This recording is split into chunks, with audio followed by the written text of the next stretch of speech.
예, 그러면 질의응답을 시작하겠습니다. 뭐 저희도 초보라서 좀 그렇긴 한데 일단 시간 다 되는 대로 뭐 빨리 한번 해보겠습니다. 중복되는 질문은 저희가 아마 빼면 될 것 같고요.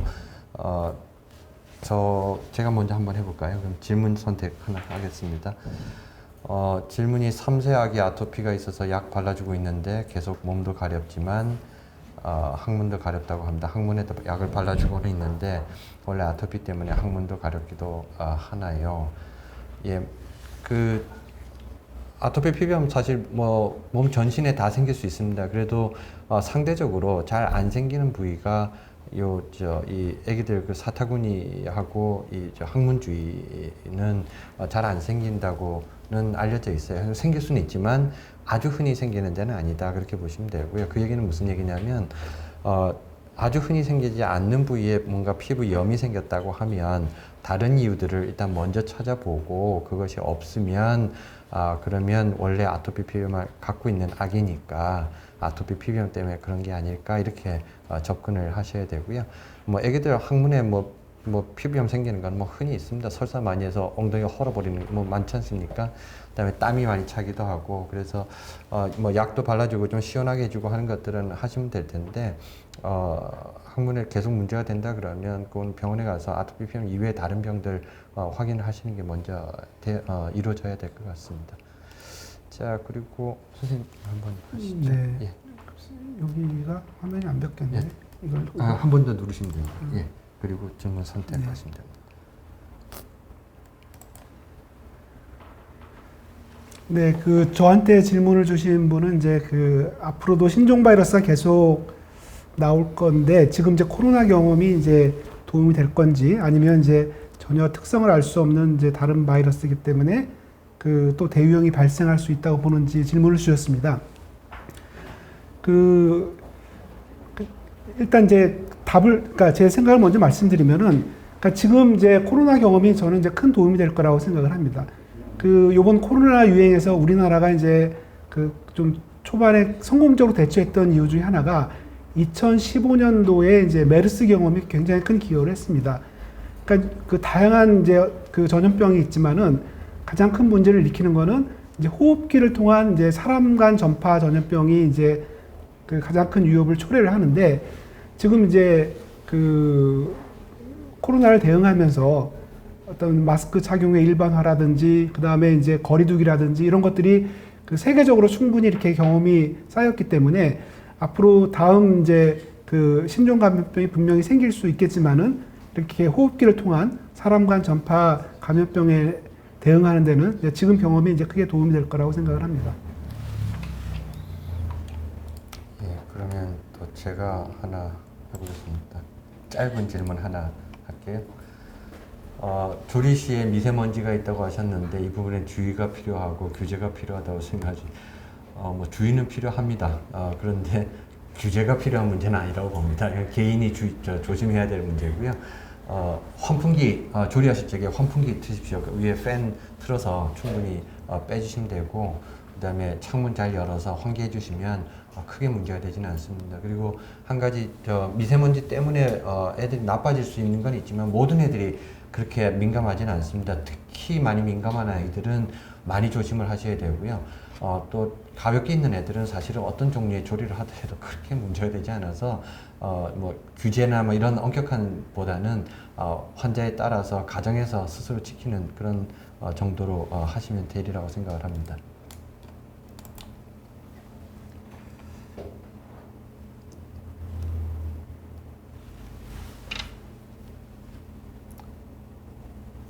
그러니까 보니까 주로 안강모 교수님에 대한 질문이 많네요. 그럼 제가 한 개 더 할까요? 네, 네. 예. 예, 이것도 흔히 하시는 거. 스테로이드제는 부작용이 심하다는데 계속해서 사용해도 되나요? 예, 계속해서 사용하지 않도록 하기 위해서 사실은 아까 많은 걸 말씀을 드렸습니다. 기본 치료, 피부 관리, 환경 관리, 식이 관리 잘 해주십사라고 말씀을 드린 이유는 스테로이드를 어쨌든 사용하는 것을 줄일 수 있도록 만들기 위해서 기본적으로 지금 문제가 되는 환자의 여러 가지 상황을 정상적으로 바꿔놓겠다는 뜻입니다. 그러니까 스테로이드 적절하게 쓰십시오. 부작용 걱정해서 못 쓸 정도는 아닙니다. 되게 바르는 약 문제 안 생기고요. 먹는 약을 장기간 복용을 하거나 전신을 굉장히 장기간 하지 않는다 하면은 스테로이드 부작용 때문에 문제가 되는 경우는 사실은 별로 없습니다. 그러니까 오히려 적절하게 사용을 하시되 그나마도 줄일 수 있도록 기본 수칙을 좀 지켜주시기를 부탁을 드리겠습니다. 저한테 질문을 주신 분들은 하여간 이게 좀 대답하기가 쉽지 않은 그런 질문들을 주시는데요. 네. 이번 주신 분은 이제 우리가 팬데믹 때 경험한 미세먼지 감소가 이제 장기적으로 유효할 거라고 보는지를 물어봐 주셨는데, 그러니까 일단은 이제 이 경험이 참 중요하다고 생각을 합니다. 그러니까 이 상태가 그냥 지속적으로 좋아질 거라고 보기는 좀 어렵겠죠. 다른 여러 가지 그 문제들도 많고, 그 다음에 이제 이게 회복이 되면 원상 회복이 될 가능성이 많은데, 근데 이제 문제는 이제 우리가 이걸 한번 경험했다라는 거죠. 코로나 시대 때에 우리가 전에는 가능하지 않을 거라고 생각되는 것들이 금방 가능해진 경험들이 많습니다. 예를 들면은 저가 학교에 있는 사람들은 수업을 영상 강의로 전면적으로 하는 거는 금방 되지 않을 거라고 생각했는데 다 해버렸거든요.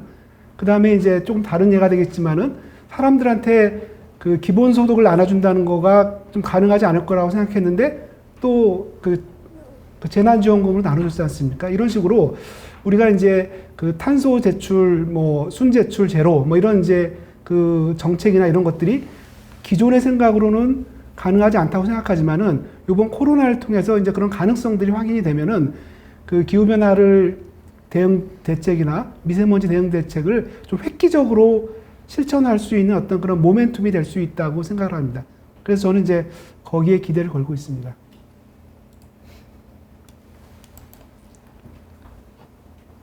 예, 저는 질문이 짧고 답도 짧습니다. 팔에 피부 반응 검사를 했었는데 복숭아 알레르기가 있다고 들었습니다. 이럴 때 복숭아 섭취를 하지 말아야 하는 건지 복숭아 털만 조심해야 되는지 궁금합니다. 예, 일단 피부 반응 검사든 혈액 검사든 우리가 알레르기 진단하는데 많은 도움을 받는 보조적인 방법들입니다. 정말 보조적인 겁니다. 이거 검사가 양성이더라도 먹어도 아무렇지도 않은 사람 굉장히 많고요. 그래서 반드시 먹고 이상한 증상이 있는데 동시에 어떤 검사를 했을 때 양성이 나오면 그것은 의미가 있습니다. 그런 경우에는 섭취를 하지 말아야 되는 경우도 있고 또 이렇게 접촉이 되지 않도록 해야 되는 경우가 있고요. 검사가 양성이더라도 난 먹어도 아무렇지도 않은데 라고 한다 그러면 잊어버리셔도 좋습니다. 예.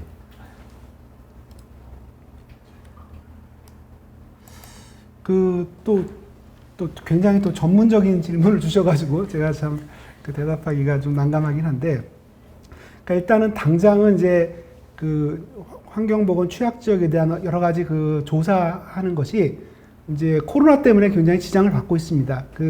대면 접촉 자체를 이제 자제하기 때문에 직접 주민들을 만나거나 이제 건강 검진 하는데 이렇게 여러 가지 어려운 점을 겪고 있는 게 어떤 당장의 문제고요.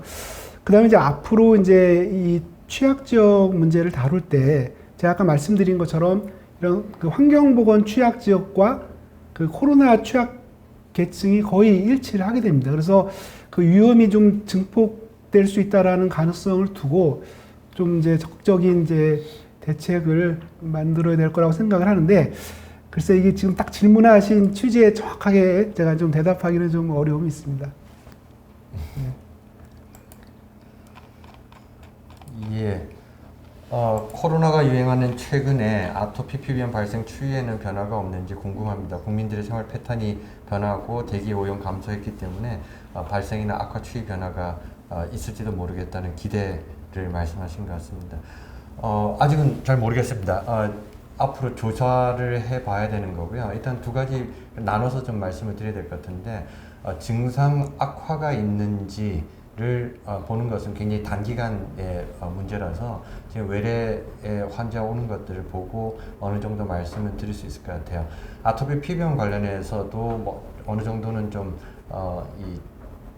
안정적으로 돼 있긴 하지만 사실 아토피 피부염 자체에 대해서는 감기라든지 이런 것들이 크게 문제가 되지 않기 때문에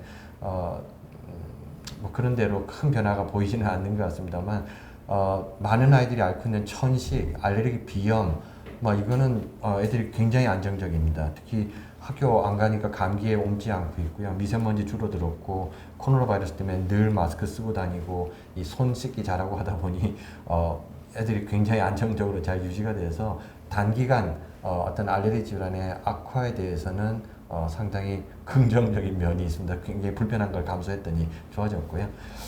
장기적 이 발생에 대한 거, 그러니까 아토피 피부염 발생, 그러니까 없던 아이들이 새로 생기는 거에 대해서는 뭐 지금 답을 드릴 수 있는 상황은 아니고요. 여태까지 어떤 유병률이라는 게 있거든요. 우리나라에 이제 이 나이 때는 보통 몇 퍼센트 정도가 아토피 피부염을 앓고 있다라는 이제 유병률들이 자료가 있는데 아마 금년에 코로나 바이러스 이후에 어떤 아토피 피부염 발생이 감소했는지를 확인하려면은 아마 한 5년이나 10년 후에 이 데이터를 보고 그때 그런 일이 있었더니 피부염이 많이 없어졌군요. 뭐 이런 말씀을 드릴 수 있게 될지는 모르겠습니다. 그런 부분들은 아마 좀 더 조사가 필요하리라 생각이 됩니다. 그 마스크에 대한 질문들 주셨네요. 그러니까 이제 실외 운동할 때 마스크 착용해야 되느냐 이런 질문도 있었고, 그 다음에 이제 마스크 이제 KF 94나 80 뭐 어떤 거 착용하면 좋을지도 질문을 주셨는데, 먼저 그 마스크 종류에 관해서 말씀을 드리면은 일단은 이제 그 비말을 통한 전파를 차단하는 측면에서는 그 뭐 KF 94를 사실 쓸 필요는 없다고 생각을 합니다. KF 80도 충분하고 면 마스크도 이제 충분하다고 생각하는데, 다만 그 에어로졸 전파가 의심되는 상황, 뭐 이제 의료 현장이라든지 이제 특수한 상황에서라고 한다면 그때는 이제 뭐 KF 94를 쓰는 게 필요할 수도 있겠습니다.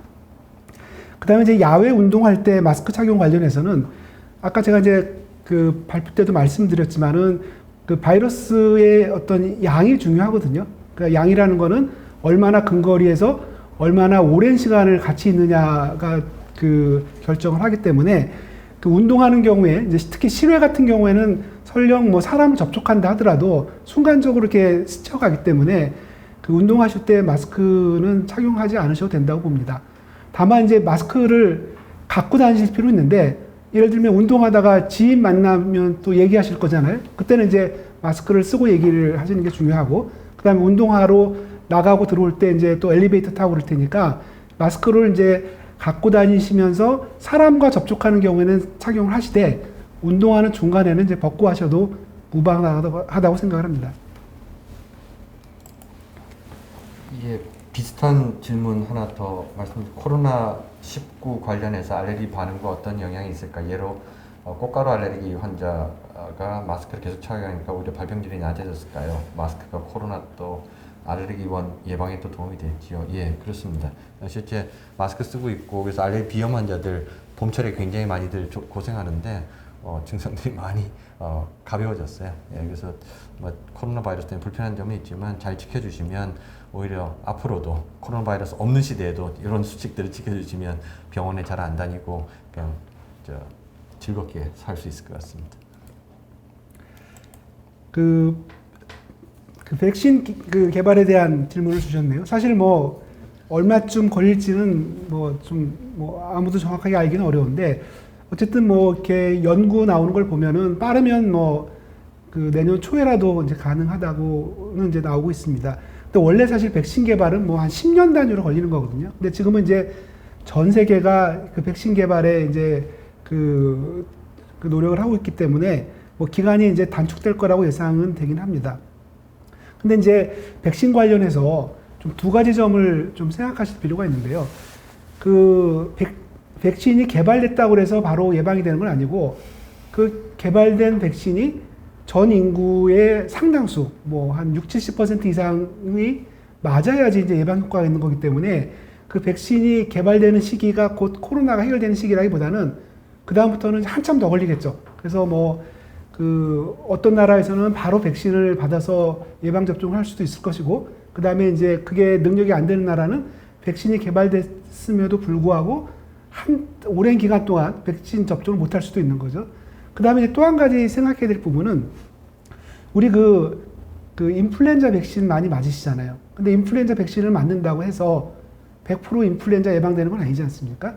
마찬가지로 코로나 백신이 개발된다고 하더라도 그 효과가 그렇게 완벽하지는 않을 거라고 봅니다.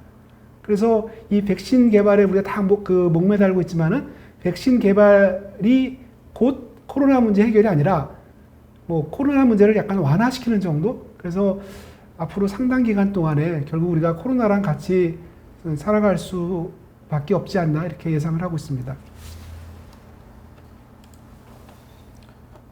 예, 아토피 피부염은 낫는 병이라고 하는데 왜 몇몇 환자들은 낫지 않고 여전히 고생하는 걸까요? 우리 기본적으로 일단 이해를 해야 될 거가 아토피 피부염이라고 이제 진단을 할 적에는 몇 가지 조건들을 붙입니다. 예를 들어서 가려움증이 있다, 예, 플러스 가족들 중에 알레르기가 있다, 플러스 피부 증상들이 특징적인 부위에 잘 생기고 특징적인 모양을 갖고 있다, 플러스 장기간 재발하거나 지속되는 그런 만성 경과를 받는다. 이 네 가지 조건이 제일 중요한 조건들인데 그 중에 한 세 가지 이상 있으면 우리가 보통 이제 아토피 피부염을 진단을 하죠. 그러니까 결국은 환자의 상태를 보고 진단을 하니까 아토피 피부염 병은 같은 병인데 사실은 아토피 피부염이 발생한 이유는 A라는 사람이 아토피 피부염이 생기는 이유하고 B라는 사람이 아토피 피부염이 생기는 이유하고는 다릅니다. C도 다르고 D도 다르죠. 그런데 종착역은 아토피 피부염으로 나타나는 거예요. 그러니까 어떤 아이들은 A나 B는 기본적으로 우리가 알고 있는 그런 치료로도 충분히 빨리 없어져 버리는데 불구하고 어떤 C나 D라는 이유로 생기는 아이들은 잘 안 낫는 거죠. 나도 열심히 하는데 왜 나는 안 나을까요? 그런 거죠. 이유가 달라서 그런 거예요. 어쩌면 치료 전략도 A하고 B는 같은 방법으로 치료를 해도 되지만 C는 다른 방법으로 치료를 해야 될지도 모릅니다. 그런 그 부분들 때문에 환자 이제 병원에 가게 되면은 그 담당 이제 의사가 그 전문가들이 볼 적에는 이건 아토피 피부염이다라고 진단을 하고 이제 어머니한테 말씀을 드리지만 사실은 이제 그 환자들을 다 분류를 합니다. 얘는 일반적으로 보는 이런 아이들, 얘는 조금 뭔가 좀 복잡하네, 얘는 굉장히 좀 낫지 않을 수 있는 그런 여러 가지 문제점을 갖고 있는 애 나누고 있죠. 그래서 이제 그거에 따라 얘는 이렇게 치료하라고 하고 쟤는 저렇게 치료하고 이제 말씀을 드려요. 간혹 이제 오해하시는 게 왜 저 병원에서는 이렇게 하라는데 왜 이 병원에서 이렇게 하라 그래요? 다를 수 있습니다. 환자에 따라서 다른 거고요. 사실은 낫지 않기 때문에 또 다른 방법을 써볼 수도 있는 거고요. 그래서 치료 자체는 굉장히 개별화 돼야 됩니다. 개별화 돼야 되고 그런 부분들을 결정을 하고 이유를 찾아내는 그런 과정은 그 병원에서 여러 가지 진료를 하는 의사하고 그다음에 환자를 매일 관찰하고 있는 환자 자신이나 보호자가 같이 정보를 공유를 하고 그걸로 환자의 상태를 파악하고 개별적인 그런 개인 치료, 맞춤 치료를 좀 해야 됩니다. 그래서 아마 질문에 몇몇은 안 낫는다는데 아마 그 개인별 그 치료 전략이 아직 잘 맞지 않았기 때문이라고 생각을 하고요. 이런 부분들은 병원에 가서 도움을 좀 더 전문적으로 받으시는 게 필요하다고 봅니다. 그 다음 질문은 이제 소독제에 대한 건데 또 영유아에 대한 질문도 뒤에 같이 있네요. 그래서 제가 좀 말씀드리고 혹시 안강모 교수님 추가하실 거 있으면 추가해 주시면 좋을 것 같은데 그 우리가 이제 확진자 생기면은 왜 방역 조치한다고 그러잖아요. 그래서 결국은 이제 그 확진자가 머문 공간을 이제 소독을 하는 건데 막 초기에는 막 어떻게 소독했냐면은 이제 그 분무기 같은 걸로 공중 살포를 하고 그랬는데 사실은 이제 공중 살포의 효과는 사실 밝혀진 게 없습니다. 그래서 사실 소독을 하려고 한다면 어떤 표면이나 물건을 이제 다 소독을 해서 손으로 통한 이제 접촉을 차단하는 게 주 목적인데 처음에는 이제 막 공중으로 살포를 했던 문제들이 있고요. 공중으로 살포하는 경우에는 이제 효과도 효과려거니와 이게 같은 소독제가 그 손에 접촉했을 때와 호흡기를 통해서 들어왔을 때는 영향이 완전히 다르거든요. 우리가 알고 있는 가습기 살균제 사건도 원래 표면 소독에 사용하던 거를 그 가습기에 넣어가지고 흡입하면서 그렇게 큰 문제가 생겼던 거기 때문에 공중으로 살포하는 형태의 소독은 이제 질병관리본부에서 하지 말도록 그 지침에서 얘기를 하고 있습니다. 그래서 소독할 때는 공중 살포하는 게 아니라 항상 이제 그 물건이나 표면을 닦아주는 형태. 그게 뭐 이제 그 겔이 됐던 뭐 액체가 됐던 그 종류에 상관없이 표면을 닦아주는 형태로 소독을 한다고 생각을 하시면 될 것 같습니다. 영유아를 제가 답을 할 수 있는 거는 네. 뭐 수학과 의사지만 뭐 네. 자료가 없는 거라서 네. 지금 그냥 저는 그 외래에 오는 환자들한테 애기들한테 소독제를 다 뭐 쓰라고 하지는 않습니다. 오히려 영유아 우리가 정의상으로는 영유아는 되게 1살 이전에 아이들은 혼자서 바깥으로 나가지 못하죠. 되게 집에 있고 가장 접촉하시는 분들이 어머니 아버지시니까 어른들이 충분히 이 소독을 하고 깨끗하게 하시고 문제를 안 일으키고 그래서 애기한테 접촉하더라도 문제를 안 일으키도록 하면 되는 거죠. 혹시 애기를 데리고 바깥에 나가게 된다 그러면 애기들한테도 마스크는 지금 씌우고 있고요. 그다음에 이 애기들이 손으로 뭔가 자꾸 만지면 문제가 될 수가 있어서 이제 손에 소독제 같은 걸 써야 되겠지만 얘네들은 사실 그렇게 접촉할 일이 별로 없어서 오히려 소독제 쓸 일이 사실은 별로 없을 것 같습니다. 이 나이가 이제 유치원이나 어린이집 가는 아이들에 대해서는 이제 영유아보다 이제 나이가 조금 더 드는 아이고요. 그러니까 적어도 뭐 손에 소독제를 간헐적으로 사용하는 것 자체는 뭐 오래 써서 좋을 건 없지만 지금 코로나 바이러스 상황에서는 한두 번 쓰는 거에 대해서 문제가 되는 거는 안 될 것 같습니다. 오히려 코로나 바이러스 걸리는 게 더 많이 문제가 될 테니까요. 그다음에 네, 또 질문 주신 게 이제 그 그러니까 예전에는 이제 사실은 이제 그 퇴원 기준이 PCR 검사를 해서 그 이틀 연속 음성이 나왔을 때 이제 퇴원을 했는데, 근데 이제 문제는 그 증상이 다 치료가 됐음에도 불구하고 그 PCR 검사에서는 이제 계속 양성의 경우들이 있었거든요. 근데 이제 PCR 검사라는 게 뭐냐면은 그 코로나 바이러스의 그 RNA 일부를 이제 증폭시켜가지고 그게 있는지를 보는 거거든요. 그래서 이게 그 바이러스의 조각만 남아있어도 양성으로 나올 수가 있습니다. 그래서 이게 지금 이제 그 양성으로 나왔을 때 이 양성으로 나온 게 곧 전파력을 의미하는지 그거를 이제 그 검증할 수 있는 방법이 그 바이러스를 배양해 보는 거거든요. 그래서 배양이 된다고 한다면 이 바이러스가 살아있는 바이러스고 PCR 검사에서 양성이긴 하지만은 배양이 안 된다고 한다면 이거는 이제 그 죽은 바이러스 조각이기 때문에 전염력이 없다고 보는 거죠. 근데 이제 최근에 그 질병관리본부에서 그 발표한 걸 보면은 그 무증상기로 돌아선 다음에 그 검출되는 바이러스 같은 경우는 이제 배양이 되지 않는다고 합니다. 그러니까 설령 PCR 검사에서 양성으로 나온다 하더라도 전파력이 없기 때문에 그 그냥 일상적인 생활을 해도 이제 무방하다고 생각이 듭니다.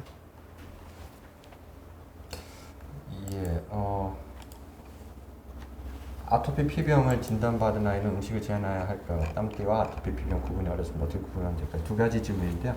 일단 음식을 제한할 필요는 없습니다. 아토피 피부염 있는 아이들 중에 실제 뭐 음식 때문에 문제가 되는 아이들은 오히려 소수거든요. 그러니까 그냥 아토피 피부염이 있고 예를 들어 내가 아기가 이제 6개월 정도 됐어요.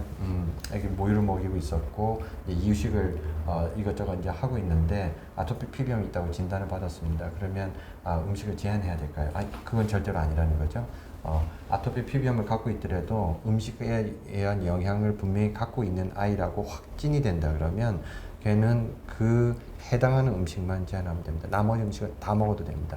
실제 음식 알레르기 있는 아이들 보면 여러 가지 음식을 동시에 문제를 갖고 있는 애보다는 한 가지에 대해서 음식에 문제를 갖고 있는 애가 전체 환자의 50% 정도 됩니다. 나머지 한 25%는 두 가지 음식에 문제가 있고요. 그다음에 한 20%가 한 뭐 세 가지 음식, 나머지는 이게 여러 가지 음식 되는 애들은 굉장히 극소수라는 얘기죠. 그러니까 기본적으로 예방을 위해서 안 먹인다 하지 마시고요. 문제가 있는지는 문제가 있는 아이들한테는 해당 음식만 제한한다. 문제가 있는 점들을 잘 모르겠다. 그거는 병원에 가서 전문가의 도움을 받으시는 게 맞습니다. 그다음에 땀띠하고 아토피 피부염 구분이 이제 대부분 이거 구별 어렵다고 하시는 분들이 이제 첫째 아기를 이제 낳은 신혼부부들이에요. 이제 아기 막 나와서 예쁘게 나왔는데 피부가 뭐 빨간 게 일어나고 막 그렇거든요. 그러니까 이제 피부에 뭐가 났다는 거는 공통점인데 사실 구별해서 보면 조금 달라요. 그런데 하여튼 뭐가 나오고 뭐 사람들이 하도 아토피 피부염 얘기를 하니까 겁도 나고 그래서 이제 좀 판단하기를 못 하는데요. 일단 기본적으로 아토피 피부염은 특히 이제 그 영아기, 그러니까 1살 이전에 있는 애들이 잘 생기는 위치는 얼굴, 그러니까 뺨 있는데, 귀 밑에, 그다음에 뭐 귀 뒤에, 그다음에 몸통, 예, 그런 데가 잘 생기고 조금 지나면 이제 이런데 땅바닥에 닿는 이제 배밀이 하면 배가 닿죠. 그다음에 네 발로 길이 세우면 이제 이런 이 팔꿈치라든지 무릎이라든지 이런 데가 잘 생깁니다. 근데 그런 위치가 있으면서 피부가 빨갛기도 하고 이렇게 넓은 빨간 그런 발진 같은 것들이 나오고 만져보면 까칠까칠해요. 애기 피부가 아니라 이게 왜 애기 피부가 이렇게 보들보들 안 하고 이렇게 까칠까칠하지? 내지는 눈으로 보면 하얗게 각질이 일어나는 이제 그런 부분들이 보이죠. 땀띠는요. 땀띠는 사실은 조그마한 물질 같은 것들이, 그러니까 동글동글한 것들이 이렇게 막 이렇게 분포가 되어 있어서 사실 아토피 피부염 때 보이는 모양하고 조금 다르고, 그다음에 땀띠가 잘 생기는, 물론 더우면 뭐 온몸에 다 생깁니다. 특히 몸통, 누워 있으면 특히 등에도 잘 생기고요. 기저귀인데도 잘 생기고, 뭐 배에도 이렇게 뒤집어 놓으면 또 잘 생기고, 그다음에 애들이 대부분 목이 짧기 때문에 이 목 주위에 이렇게 땀이 나면서 물러지는 땀띠가 나오고, 그게 이제 넓게 빨갛게 물러지는 그런 부분이 있고, 대부분 애들이 이렇게 팔다리를 구부리고 이렇게 자고 있죠. 생활을 하는데 날씨가 더운데도 이렇게 구부리고 있으니까 이제 그런 접히는 부분마다 물러져서 뻘겋게 이렇게 진물 나는 것처럼도 보이고 하는 이제 그런 부분들이 보이는데, 이제 그런 것들은 사실은 기본적으로는 아토피 피부염이 아닙니다. 그러니까 좀 시원하게 해주시고, 애가 조금 크면 그냥 저절로 해결될 수 있는 부분들이 있으니까 뭐 일단 그렇게 구별 좀 해 주시는 게 좋을 것 같습니다. 그 또 다른 질문 중에 이제 이제 비대면 접촉이 기본이긴 하지만 그 대면 접촉이 불가피한 경우에 이제 지침이 있는지 물어보셨는데, 그 이제 우리 고강도 사회적 거리두기 할 때 일체의 어떤 그 대면 접촉을 금지하는 경우에는 이제 간단하죠, 지침이. 근데 생활 방향으로 돌아가면서 이제 허용하는 경우에는 사실은 이제 케이스 바이 케이스라서 모든 상황에 그 다 적용되는 지침이 개별적으로 있지는 않습니다. 근데 이제 그냥 일반적인 그거를 말씀드리면은 잘 아시는 것처럼 이제 그 참가자들에 대한 어떤 증상 체크, 열 포함해가지고 그걸 기본으로 하고, 그 다음에 이제 마스크 착용하게 하고, 그 다음에 이제 거리두기 하고, 2m 이상 거리두기 하고, 이런 것들이 이제 일반적인 지침이 되겠고요. 그 다음에 중요한 게 그 실내 같은 경우에는 이제 환기가 되는 상황이 되게 중요합니다. 그래서 그 환기가 되도록 신경을 쓰고, 그 다음에 가능하면은 그 접촉 시간을 이제 줄이는 게 좋겠죠. 그래서 아까 제가 말씀드린 대로 총 어떤 노출량의 관점에서 그 총 노출량이 감소할 수 있는 형태로 모든 거를 이렇게 최소화하는 그런 것이 이제 필요할 거라고 생각이 듭니다. 자, 그다음에 성인이신데 접촉성 피부염이 생깁니다. 자주 방문하는 장소인데 수건을 사용하면 증상이 올라옵니다. 2, 3년간은 증상이 없다가 어느 날 갑자기 생겼습니다. 세제도 바꿔보고 수건도 바꿔보는데 증상이 반복되고 있고요. 평소 사용하던 수건을 챙겨서 사용하고 있습니다. 치료를 통해서 해결할 수 있는 방법이 있나? 일단 접촉성 피부염은 그 알레르기 때문에 생기는 접촉성 피부염 같은 것들이 있죠. 뭐 흔히 보는 것들, 왜 목걸이에 금속 알레르기가 있으면 목걸이 걸은데만 이렇게 뻘겋게 일어나기도 하고, 또 뭐 장갑, 뭐 고무장갑을 끼면 뭐 손인데가 뭐 문제가 되고 뭐 이런 것들이 접촉이 되는 부분들이 문제가 되는 것들이거든요. 그러니까 그 접촉하는 물질 중에 특정한 알레르기 반응 때문에 생기는 거라면은 그 알레르기 반응의 원인 물질이 뭔지 좀 찾으시는 거는 좀 필요할 것 같고요.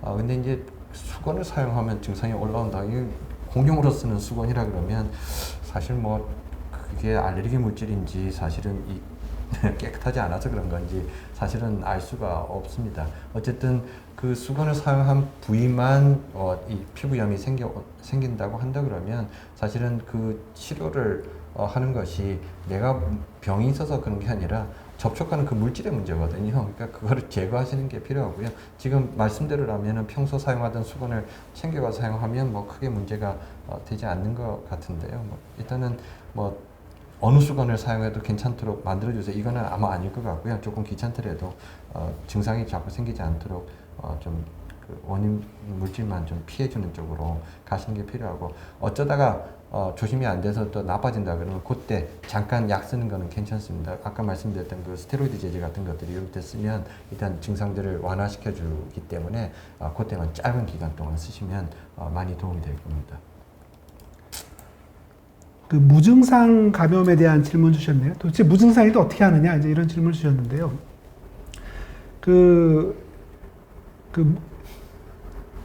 처음 좀 알게 된 것 중에 하나는 뭐냐면 왜 우리 코로나 감염 초기에 그 크루즈선에서 집단 발병했잖아요. 다이아몬드 프린세스인가? 네. 거기서 이제 보니까 이제 처음에는 뭐 부분적으로 격리했다 계속 그 환자가 발생하니까 결국 이제 전체에 대한 이제 검사를 하게 됐는데 그렇게 전수를 검사를 해보니까 끝까지 증상이 생기지 않지만은 PCR 검사에서 양성이 있다라는 게 드러난 거죠. 그래서 지금 이제 무증상 감염이 뭐 한 20%에서 뭐 한 40%까지 될 거라고 보는데 우리나라에서는 이제 무증상 감염자를 찾게 되는 것들이 그 왜 확진자가 생기면 주위 접촉한 사람들 다 검사하잖아요. 다 검사하다 보면은 아무 증상이 없는데 양성 나온 사람들이 있는 거죠. 그래서 그런 이제 그 접촉자에 대한 검사 과정을 통해서 이제 무증상이지만 코로나에 걸린 확진자들이 이제 그 발견이 되고 있습니다. 시간이 거의 다 된 것 같은데 이제 2개 정도만 더 하면 될 것 같아요. 식품 알레르기를 예방하려면 어릴 때 알레르기 유발 식품에 대한 접근을 어떻게 해야 할까요? 예를 들어 적은 양만을 섭취하는 이게 과거에 식품 알레르기를 예방하기 위해서 했던 방법들이 알레르기를 잘 일으키는 음식물들을 어릴 때는 먹이지 말자. 그리고 애가 크면 그때부터 먹이자라는 방법으로 지난 한 30년, 40년을 해왔는데 실제 그 방법으로 교육을 하고 적용을 했었는데 식품 알레르기 발생하는 것을 막지를 못했습니다. 줄어들지를 않았어요. 그래서 지금 다른 방법들을 쓰는 것이 오히려 개념이 좀 바뀐 거는 너무 오히려 피하고 있는 것이 정상적으로 식품에 대한 알레르기 반응이 아니라 소위 관용, 먹어도 문제가 안 일어나도록 이 몸 체질이 바뀔 수 있는 그런 기회를 박탈하는 거다라고 이제 생각을 하는 거죠. 이제 그거에 대한 증거들은 여러 연구에서 이미 나와 있고요.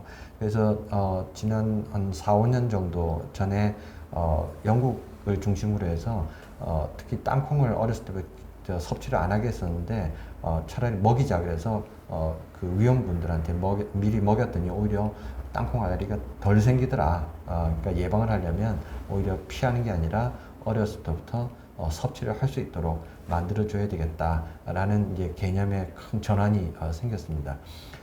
지금 이제 그 방법으로 해서 실제 이제 다 예방을 할 수 있겠느냐 또는 그 방법으로 했다가 오히려 알레르기 있는지 모르는 상태에서 먹였다가 오히려 사고가 생기는 건 누가 책임을 지느냐 그때는 어떻게 해야 되느냐는 여러 가지 이제 좀 문제점들이 역시 갖고 있고 또 뭐 이런 것 신경 안 쓰고 해도 전혀 문제가 없었던 아이들도 있는데 굳이 일부러 애기한테 이런 것도 또 먹여야 되느냐라는 그런 차원의 또 이슈도 있어서 아직 정리가 된 상태는 아닙니다. 다만 현재 전체적인 개념은 적어도 식품 알레르기가 무서워서 어려부터 피하자 이거는 틀렸다.